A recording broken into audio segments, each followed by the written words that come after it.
Okay, we're live. Hello and welcome to Auckland Nature Kindergarten, the home of the virtual nature school.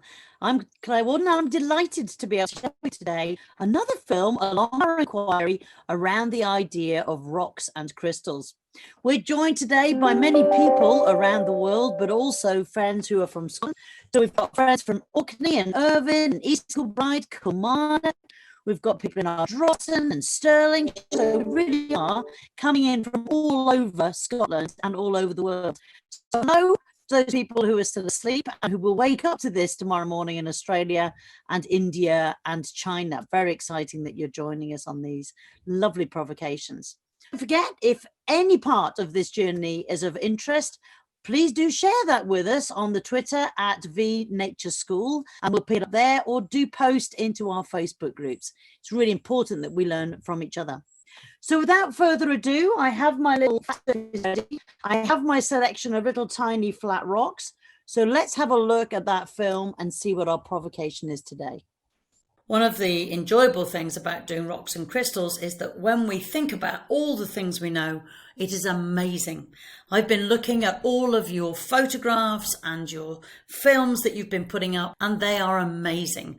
We have been outside and enjoying ourselves so much. We've got people who've been playing with the water and trying to make the rocks move. People who've been for walks on beaches and done big pieces of artwork. We've been thinking about Japanese gardens and how people all over the world use stone and rock in their art. We've been washing rocks, and we've been talking again about dinosaurs and fossilized eggs. Some of those skills that we've been developing have been about choosing, selecting, designing and making. And those are really important things because they've required us to think. They've required us to be very careful in the way that we look at rocks. We've been sorting. We've been looking at all of those different colours of sea glass. We've been thinking about the subtlety of white rock and just a gentle colour of pink rock and grey rock. So we're making our eyes look very carefully at the stones around us. We've looked at our art materials and organised them into beautiful patterns and shades of colour.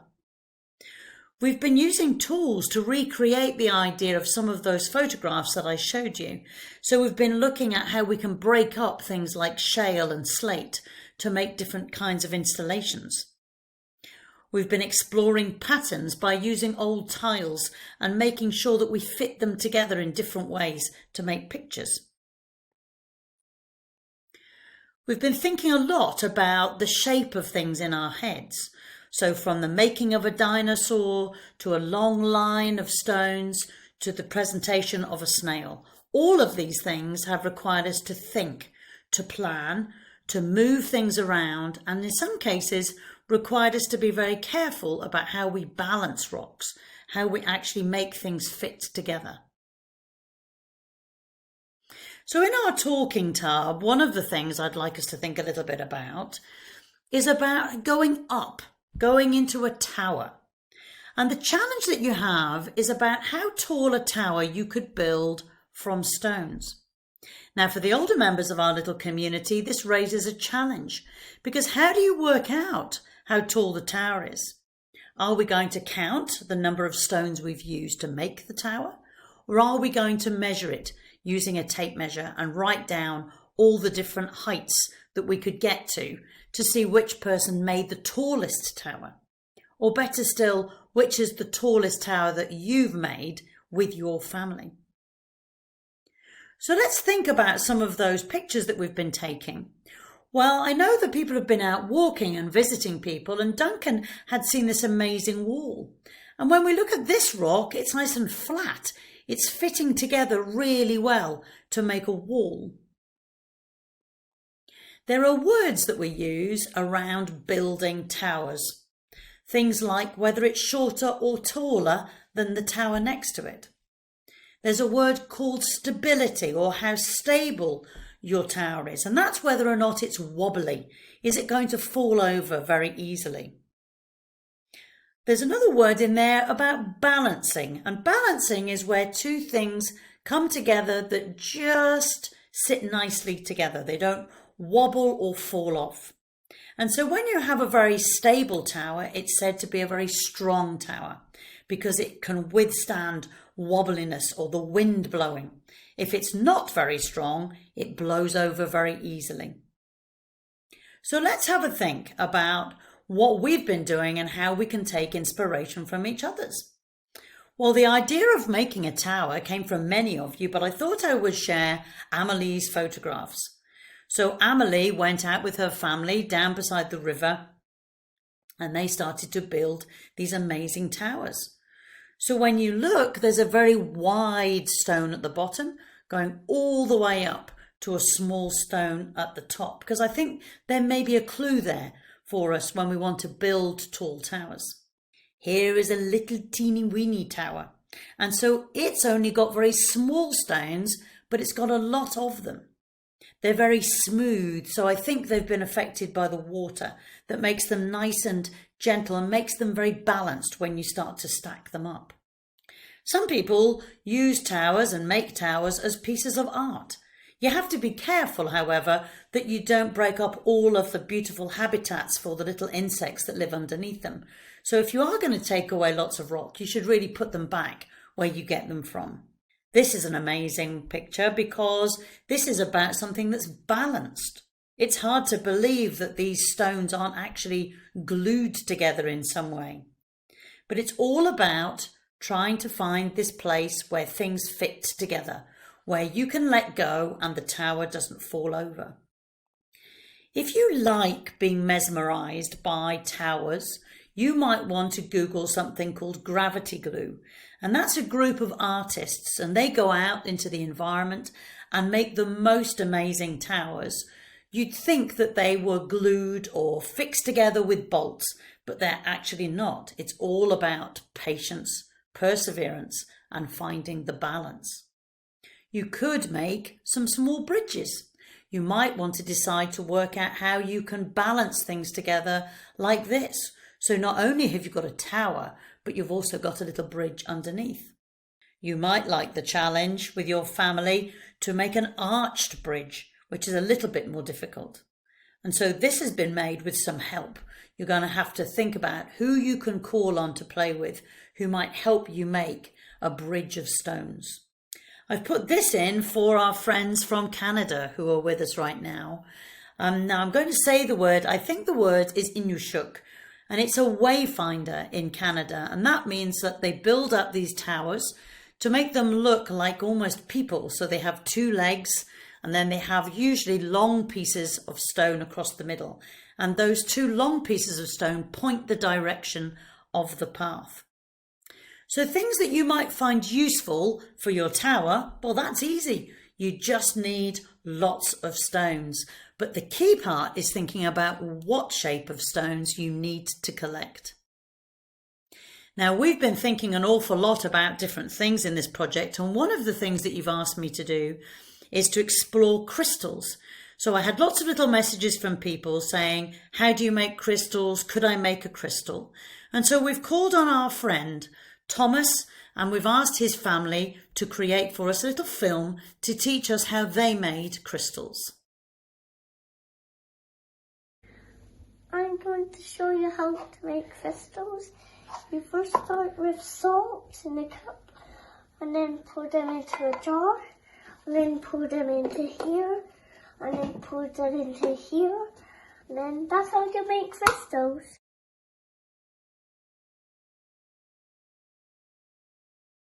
Well, you pour it here a bit. All of them. All the way to the top.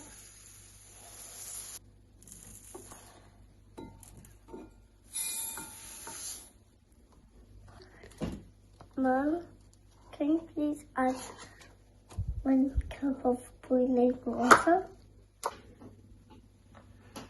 What happens when there's hot water? The salts start to melt. Give it a good stir. Yeah, so we don't see any salts. Go now. We're going to add some red food colouring to our salts and sugar. And we're going to do both colours of these, blue and red. That's enough. Let's stir that all up. I'm going to pour this into a jar, and then we've got a hook on some string and a pencil on the string. No, that's close to the bottom. We're going to leave these and see if the crystal is going to go on our string. This one is salt and our blue one is sugar. Let's see what's happened. Sugar and salt.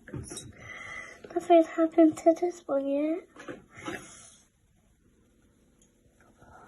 Let's see. Wow.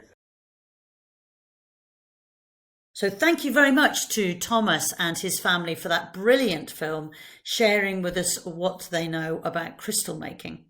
So in case you missed the recipe on the things you need to find, you're going to need to find a jam jar of some sort to put your solution in. You're going to need a pencil or a stick to tie your string onto. Something like string or wool is always good because you're going to dip that in, if you remember, with something heavy at the bottom of it, like a little weight.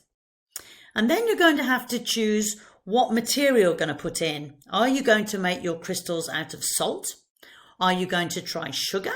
Or are you going to try something that your parents and your carers might know called Epsom salts? So you get your cup of boiling water with somebody grown up to help you with that. You mix it all together, and as Thomas showed you, you might end up making crystals.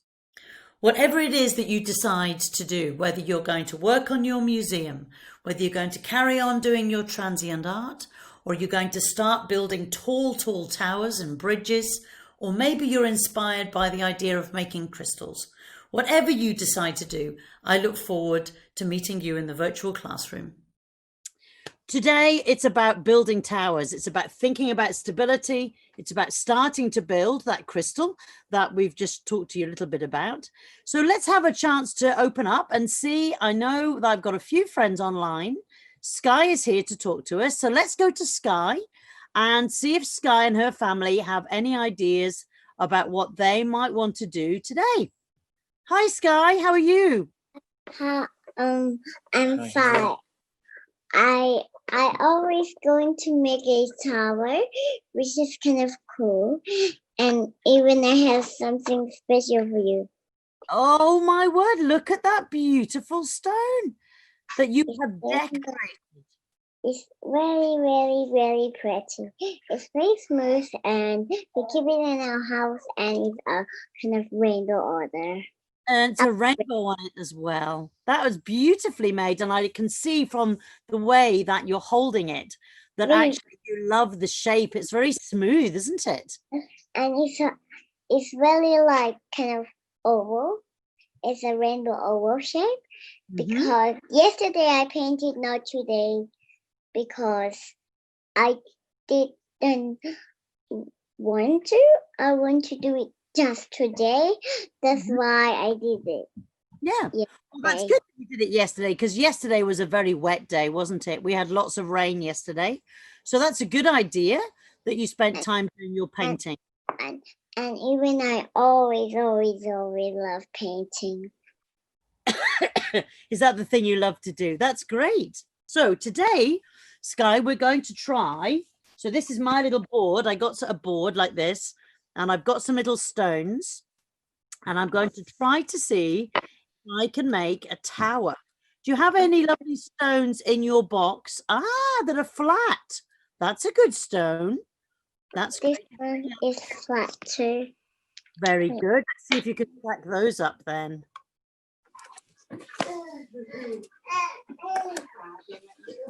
Well done. That's how many have you got in your tower? 3.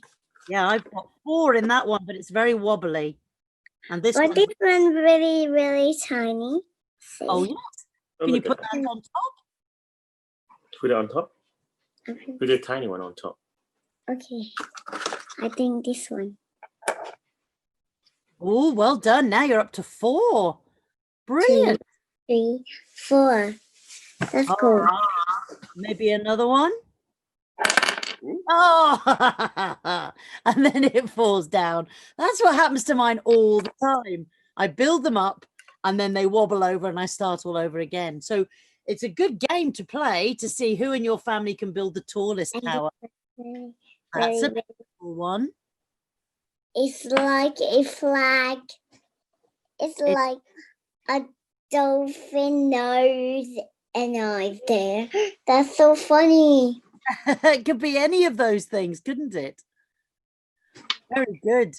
So, what's the weather like with you today, Sky? Will you go out for a walk, do you think? It's cool. Is that cloudy? But Sunny? Is it raining? What's it like where you are? it's not raining now. Oh, Sky, no. what it's like? Sky. It's cloudy. Cloudy today, but not too wet. See, guys. See this? Oh, now I can see it. Thank you very much. That's lovely. Thank you for showing me your 4 rocks. Yeah. So let's. It's a cute little tower. It's so It's a cute. lovely And tower. I'm going to put some more pieces. Okay. Oh, that's good. And we'll angle it down. Very good. So that's going to be your challenge today, Sky, to see how many rocks you can get in that great big tall tower. And let's see if anybody's got any ideas on our chat to see what we think we might have a go at doing. I know there's a group who are going off to Colburn. They're taking Ben for a walk, which will be great. And they're going to try and build a tower when they're up there. So let's see who else has got ideas of things that they might want to do outside with their idea of balance and stability. Just pop something into my chat box so we can find out what you're up to today.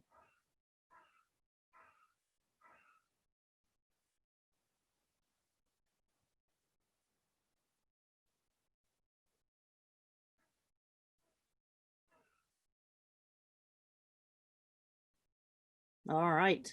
So I know I can see Wendy's house, who've got a comment up there, and it's saying, good morning to the Virtual Nature School family from Wendy's house. So hello to everybody at Wendy's house. They're always so very, very busy. And if you remember, Wendy's house had that amazing rock collection with all those different compartments with all their different types of rock in. So I'm pretty sure that they're going to have a good variety of rocks to be able to look at those flatter rocks, which will give them really tall towers. Sian's there, and she's going to be going to the beach. They're going to stack some stones from Orla. So Orla said that. So that's great. So going to the beach is a lovely place. But do you remember what I was saying about just doing a few stones and making sure that you have the ones that are more on the top of the pile? Because if you have those, it's more, it's less likely that they're going to be a habitat for the insects. All right, so Ewan's going to have a go at making crystals. Fantastic. Lots of YouTube clips all about how to make crystals. And it'd be really interesting for you, Ewan, to maybe do a little bit more scientific research around the right location. So do you put your crystal on a windowsill? Does it go in a hot cupboard, like an airing cupboard, near the cooker? So will it make a difference about the temperature or the amount of sunlight that the solution gets in terms of making your crystal? Kirsten's going to be at work, but he's looking forward to building towers that they've collected from various beaches that we visited on their holiday to Dorset last week. So that's great, Kirsten. Enjoy that process. That's going to be really good. I do love looking at rocks, as we've talked about many times before. But when you start to build towers, you begin to realize that even on the simplest, smallest rock, there are these things called the faces, and they're the smooth aspect of your rock. And then there are the things called the edges, and the edges are this bit. But often what we think is a flat rock has sometimes got an indentation or a break point in it. So although you think it's flat, this little pivot point here is going to make this quite a tricky stone to use in the tower, unlike this one, which is pretty much flat. All right, I'm going to leave you with that little challenge today. We're going to have a little look. Louisa's going to be sharing some of her ideas because they're walking to the windmill farm and having a look at rocks up there. So I look forward to hearing some more of your ideas. And don't forget, keep in touch through Twitter, V Nature School, and through the Facebook groups. I'll look forward to seeing you soon. Take care, everybody. Bye-bye.